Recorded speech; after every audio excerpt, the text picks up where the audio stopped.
अस्सलामु अलैकुम वरहमतुल्लाहि वबरकातुहू। उम्मीद है कि आप लोग खैर आफ़ियत से होंगे और कुरान मजीद हम लोग पढ़ना सीख रहे हैं, तो उसके लिए अरबी सीखना बहुत ज़रूरी है, अरबिक ग्रामर सीखना बहुत ज़रूरी है और ये जानना बहुत ज़रूरी है कि कौन सा हर्फ कैसे मिलेगा, मिलकर कैसे पढ़ा जाएगा, कवायद जानना बहुत ज़रूरी है और ये हर लैंग्वेज में होता है।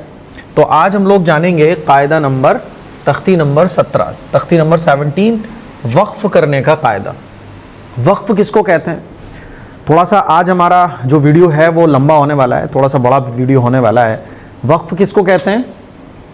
तो जनाब वाला वक्फ़ कहते हैं रुकने को और ठहरने को। ठीक है, तो देखिए आज हम लोग जानने वाले हैं वक्फ़ करने का कायदा यानी ठहरने का कायदा। क्योंकि अरबी में क्या होता है कि मान लीजिए मेरी कहीं कुरान मजीद की आयत पढ़ते हुए सांस टूट रही है, तो एक तो ये होता है, देखिए आयत बनी होती है, ये आयत है, ये आयत बन रही है, तो यहाँ हम रुक जाते हैं। लेकिन मान लीजिए हमें बीच में कहीं रुकना है, आऊज़ु बिल्लाही, यहाँ पे मेरी सांस टूट गई बिल्लाही पे और यहाँ आयत नहीं बन रही, तो मैं जब रुकूंगा बीच में कहीं तो कैसे रुकूंगा, है ना? तो आज हम लोग ये जानेंगे वक्फ़ करने का कायदा। वक्फ़ करने का कायदा मतलब रुकने का कायदा। जब हम कुरान पढ़ते पढ़ते कहीं रुक जाते हैं तो रुकना कैसे है, यानी ब्रेक कैसे लगाना है।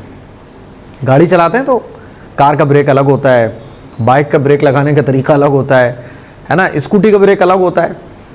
तो ऐसे ही अरबी में जब हम कुरान पढ़ रहे होते हैं तो अरबिक किताब पढ़ते हुए या अरबिक स्पीच देते हुए, कुरान मजीद की तिलावत करते हुए, ख़ास तौर पर कुरान मजीद की तिलावत करते हुए वक्फ़ करने का कायदा क्या होगा वो आज हम लोग जानेंगे। तो देखिए वक्फ़ के माना है ठहरना।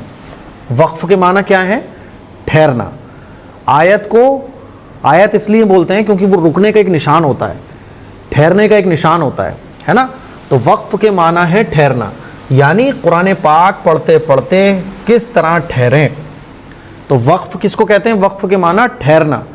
और पूरा चैप्टर क्या है हमारा कि कुरान पाक पढ़ते पढ़ते किस तरह हम ठहरें, किस तरह हम रुकें, किस तरह से स्टॉप लें, तो वो आज सारे कायदे हम लोग जानेंगे। अब ये तख्ती आपको एज इट इज़ यहाँ से यहाँ तक ऐसे ही याद करनी है जैसे मैं आपको पढ़ाऊँगा। ठीक है, देखिए ऐसे गोल निशान को आयत कहते हैं, ऐसे गोल निशान को आयत कहते हैं। मैं इसको थोड़ा सा ड्राइंग में ले जाने की कोशिश करूँगा, अगर ये चला जाए, अगर ये चला जाए। कीप नोट, देखते हैं। अच्छा नोट हो जाएगा ये, तो यहाँ से जाएगा नहीं है।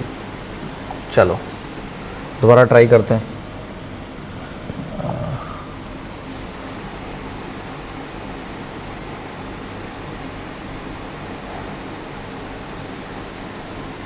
जस्ट वन नहीं पहुँच रहा है, चलो कोई बात नहीं, ऐसे ही देख लो आप। ऐसे गोल निशान को आयत कहते हैं। इसको आप सबसे पहले इतना याद करोगे, ऐसे गोल निशान को आयत कहते हैं। इसको बार बार पढ़ोगे, ऐसे गोल निशान को आयत कहते हैं, ऐसे गोल निशान को आयत कहते हैं। ये आपको बार बार इसके रट्टे लगाना है, ऐसे गोल निशान को आयत कहते हैं। ठीक है, ऐसे गोल निशान को आयत कहते हैं। ये जो निशान बन रहा है इसको क्या कहते हैं? आयत। आयत मतलब निशान, किस चीज़ का निशान? वक्फ़ करने का यानी रुकने का निशान।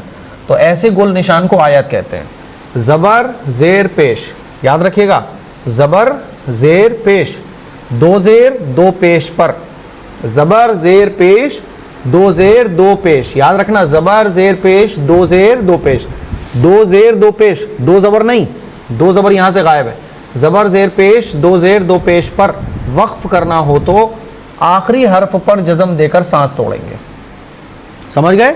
ज़बर ज़ेर पेश, दो ज़ेर दो पेश पर वक्फ़ करना हो तो आखिरी हर्फ पर जज़म देकर सांस तोड़ें। इसी को वक्फ़ करना कहते हैं, इसी को वक्फ़ करना कहते हैं। जैसे देखिए यहाँ पे क्या लग रहा है?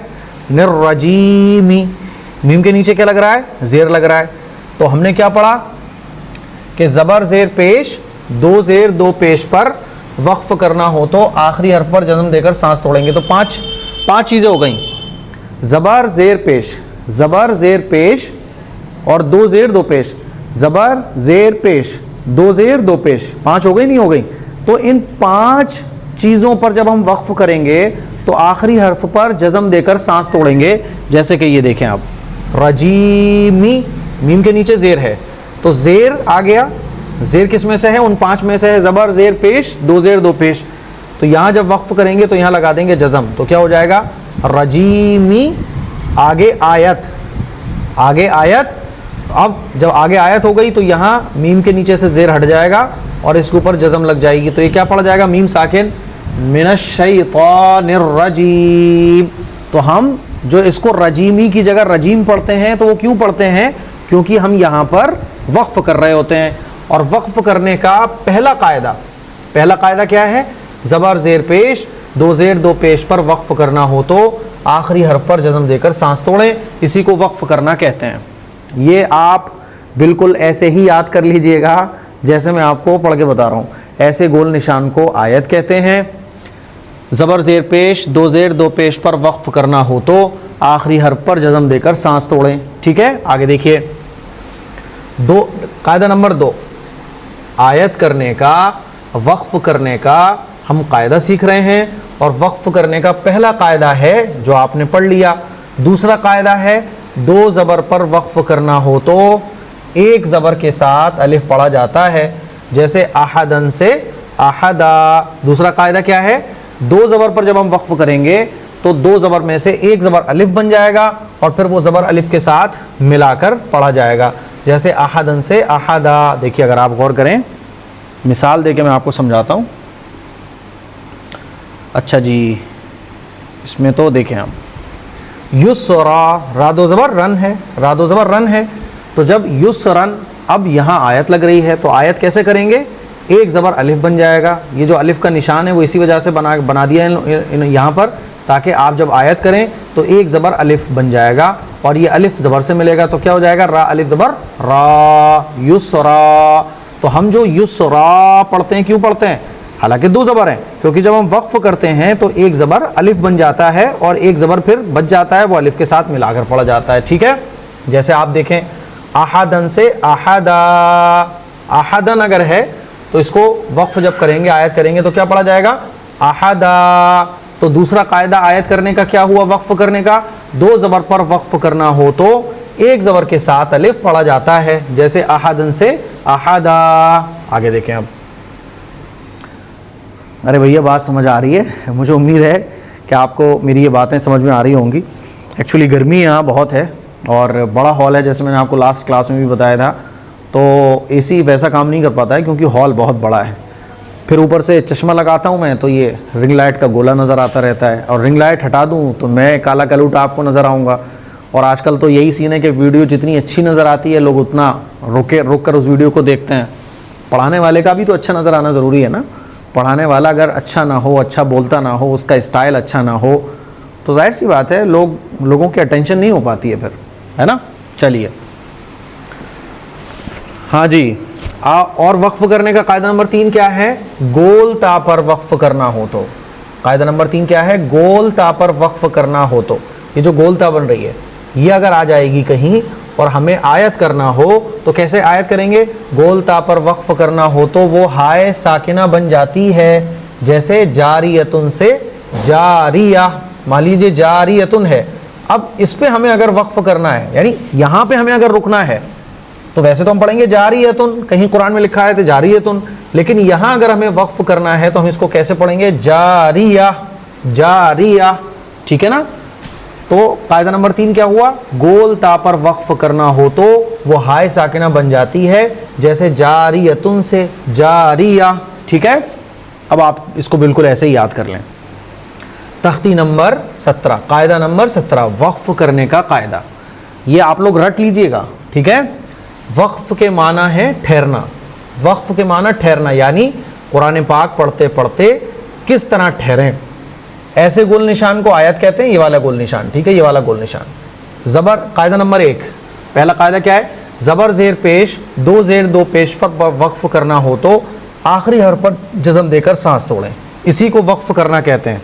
जैसे ये हम लोग पढ़ते हैं, मिनश्शैतानिर रजीम, रहमानिर रहीम। ठीक है, देखिए कायदा नंबर 2, 2 ज़बर पर वक्फ करना हो तो एक ज़बर के साथ अलिफ पढ़ा जाता है, जैसे अहदन से अहदा। ठीक है।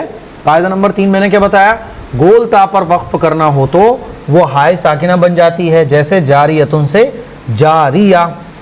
ताउवुज़ और तस्मिया को ज़बानी याद कराया जाए। ताउवुज़ किसको कहते हैं, देखिए ताउवुज़ कहते हैं अऊज़ु बिल्लाहि मिनश शैतानिर रजीम, इसको क्या कहते हैं, ताउवुज़ कहते हैं। ठीक है।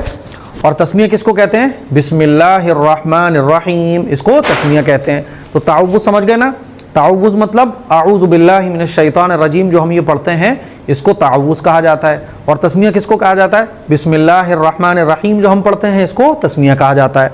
अब देखिए हम इसकी प्रैक्टिस करते हैं। अऊज़ु बिल्लाहि मिनश शैतानिर रजीम। अब ये जो हम रजीम पढ़ रहे हैं इसकी मैं हिज्जे तो इंशाल्लाह बाद में कराऊंगा आपको, क्योंकि नॉर्मल जनरल सबको याद होता है तो इसकी हिज्जे कराने की ज़रूरत तो है नहीं है ना। अऊज़ु बिल्लाहि मिनश शैतानिर रजीम। तो हम देखें अगर आयत ना हो तो हम इसको क्या पढ़ेंगे, निर्रजीमी, है ना, निर्रजीमी। लेकिन मीम के नीचे लग रहा है ज़ेर, तो हमें यहाँ आयत करनी है। तो हम रजीम इसको क्यों पढ़ते हैं, क्योंकि आयत करने का, वक्फ करने का पहला कायदा क्या है, ज़बर ज़ेर पेश, दो ज़ेर दो पेश पर वक्फ करना हो तो आखिरी हर्फ पर जज़म देकर सांस तोड़ें। तो हमने यहाँ ज़ेर है तो हम वक्फ करने का पहला कायदा यहाँ अप्लाई करेंगे, यानी मीम के ऊपर जज़म लगा देंगे। तो जीम या ज़ेर जी, मीम ज़ेर मी, रजीमी, आगे आयत रजीम, रजीम, इस तरह से। ठीक है। देखिए बिस्मिल्लाहिर्रहमानिर्रहीम। अगर आयत ना हो तो हम इसको क्या पढ़ेंगे, निर्रहीमी, मी पढ़ेंगे ना। लेकिन आयत लग रही है तो हमें यहाँ आयत करना है, तो हमने क्या देखा, ज़ेर लग रहा है। और ज़ेर पर जब ज़बर ज़ेर पेश पर जब वक्फ करना होता है तो कायदा नंबर 1 वक्फ करने का पहला कायदा हम यहाँ अप्लाई करेंगे और मीम के ऊपर लगा देंगे जज़म। तो क्या हो जाएगा, मीम ज़ेर मी, रहीमी, आगे आयत रहीम। ठीक है। इसी तरह से आप देखें अल्हम्दुलिल्लाहि रब्बिल आलमीन। ठीक है। अब देखें यहाँ क्या है, ज़बर है और हमने पढ़ा है वक्फ करने का पहला कायदा कि ज़बर ज़ेर पेश पर जब वक्फ करना हो तो आखिरी हर्फ पर जज़म देकर सांस तोड़ना है। तो यहाँ आखिरी हर्फ पर हम ज़बर हटा के क्या लगा देंगे, जज़म। तो क्या हो जाएगा, आलमीन, आगे आयत आलमीन, आलमीन। समझ आ रही है बात। और देखें आप इय्याका नअबुदु व इय्याका नस्तईन, नस्तईन। तो देखें नून के ऊपर क्या लग रहा है, पेश। और ज़बर ज़ेर पेश पर जब वक्फ करना होता है तो यहाँ आयत लग रही है, ये गोल निशान आयत का है, तो यहाँ हमें सांस तोड़नी है। तो ज़बर ज़ेर पेश पर जब वक्फ करना हो तो आखिरी हर्फ पर जज़म देकर सांस तोड़ेंगे। तो हम पेश हटा देंगे या क्या लगा देंगे, ये जज़म लगा देंगे। तो क्या हो जाएगा, नस्तईनु, आगे आयत नस्तईन। ठीक है। और देखिए ज़बर ज़ेर पेश, दो ज़ेर दो पेश, दो ज़बर को छोड़ दें आप। अब देखिए कुल हुवल्लाहु अहद, असल में क्या था, अहदुन, अहदुन। लेकिन ये आगे आयत लग रही है तो ये दो पेश आ गए। तो दो ज़ेर दो पेश पर जब वक्फ करना हो तो उसका भी सेम कायदा है। दो पेश पर जब आयत करेंगे तो क्या हो जाएगा, ये दो पेश हट जाएंगे और इसके ऊपर जज़म लग जाएगी। तो इसको हम क्या पढ़ेंगे, अहदुन, आगे आयत कुल हुवल्लाहु अहद। ठीक है। और देखिए इन्ना मअल उसरी युस्रा, यहाँ हम युस्र क्यों नहीं पढ़ रहे भाई, यहाँ हम युस्र क्यों नहीं पढ़ रहे, यहाँ हमने अहद पढ़ा, यहाँ हम युसरा पढ़ रहे हैं, युस्र क्यों नहीं पढ़ा। तो आप लोग बता देंगे, क्योंकि कायदा नंबर 2 क्या था, वक्फ करने का कायदा नंबर 2 ये था कि दो ज़बर पर वक्फ करना हो तो एक ज़बर के साथ अलिफ पढ़ा जाता है। तो यहाँ क्या है, दो ज़बर हैं, तो दो ज़बर पे जब हम वक्फ करेंगे तो एक ज़बर अलिफ बन जाएगा, एक ज़बर अलिफ बन गया, अब एक ज़बर बचा। तो हम इसको कैसे पढ़ेंगे, रा अलिफ ज़बर रा, युसरा। तो हम इसको युस्र नहीं पढ़ेंगे बल्कि युसरा। तो हम जो इसको युसरा पढ़ते हैं उसकी वजह क्या है, क्योंकि दो ज़बर लग रहे हैं। दो ज़बर पर वक्फ करना हो तो एक ज़बर अलिफ बन जाता है और फिर उसको पीछे वाले से मिला के पढ़ देते हैं। तो हम इसको क्या पढ़ेंगे, इन्ना मअल उसरी युसरा। ठीक है। थोड़ा सा मुश्किल है, लेकिन आज मैं आपको ये रवां पढ़ा रहा हूँ। नेक्स्ट वीडियो जो मैं आपको दूंगा उसमें आप लोगों के कमेंट्स के जवाब दूंगा। अगर आपको आयत करने के सिलसिले में, वक्फ करने के सिलसिले में कुछ समझ नहीं आ रहा है, आपको कुछ लग रहा है, डाउट है, तो मुफ्ती साहब ये नहीं समझ में आ रहा वक्फ करने का कायदा, ये वाला कायदा ठीक से समझ नहीं आया, तो आप कमेंट कीजिएगा, मैं आपके कमेंट्स के जवाब दूंगा। अब देखिए, फीहा आइनु जारिया। अब कायदा नंबर 3 आयत करने का हमने क्या पढ़ा था, देखें आप, कायदा नंबर 3 हमने पढ़ा था कि गोल ता पर वक्फ करना हो तो, यानी गोल ता पे जब हमें रुकना हो तो वो हाय साकिना बन जाती है, यानी हा ताब नहीं रहेगा, ता हट जाएगा, हा के ऊपर लगा देंगे जज़म। ठीक है, तो देखिए आप, फीहा आइनु जारिया, यहाँ इख्फा होगा, क्यों, तनवीन के बाद हुरूफ इख्फा में से जी में, तो यहाँ आई नुन नहीं पढ़ेंगे, आई नुन अगर आप पढ़ेंगे तो गलत हो जाएगा, आई नो जारिया। अब देखिए, जारिया तादो पेशतुन, जारियतुन, अगर आप आयत ना करें तो ये पढ़ा जाएगा जारियतुन, लेकिन ये गोलता है, देखो ये गोलता है, ये ता के नुक्ते हो गए, ये हा, इसको कहते हैं गोलता। तो इस पे जब हमें वक्फ करना है तो ता हट जाएगा, और ता हटने के बाद क्या हो जाएगा, ये हा साकिना हो जाएगा, यानी हा के ऊपर जज़म लग जाएगा, तो ये क्या पढ़ा जाएगा, जारिया, फीहा आइनु जारिया। समझ आ रही है बात, यानी ता ख़त्म हो जाता है जब आयत करते हैं और ये हा रह जाता है, और हा के ऊपर जज़म लगा देते हैं, तो क्या हो जाएगा, ये दो पेश भी हट गए, ता भी हट गया, हा के ऊपर जज़म लग गई, तो क्या हो जाएगा, या ज़बर यह, जारिया। ठीक है, और देखिए, तुस्क़ा मिन आइनिन आनिया, आनिया। ठीक है, देखिए ये भी गोलता है, इसके नीचे दो ज़ेर लग रहे हैं, तो सब हट जाएगा, हा बचेगी और हा के ऊपर जज़म। ठीक है, ऐसे ही आप ये देखें, ला तस्माउ फीहा लागिया, लागिया। ठीक है, चलो भाई साहब, आज तो गर्मी में तेल निकल गया, उधर एसी है उल्टी, इधर हम खड़े हुए हैं, तो एसी की हवा तो उधर चली जाती है। चलो कोई बात नहीं, अल्लाह के दीन के लिए ऐसे ही कुर्बानी देने का जज्बा हमें रखना चाहिए। जब मैं 20 मिनट पढ़ा सकता हूँ तो 40 मिनट आप सबक याद नहीं कर सकते क्या?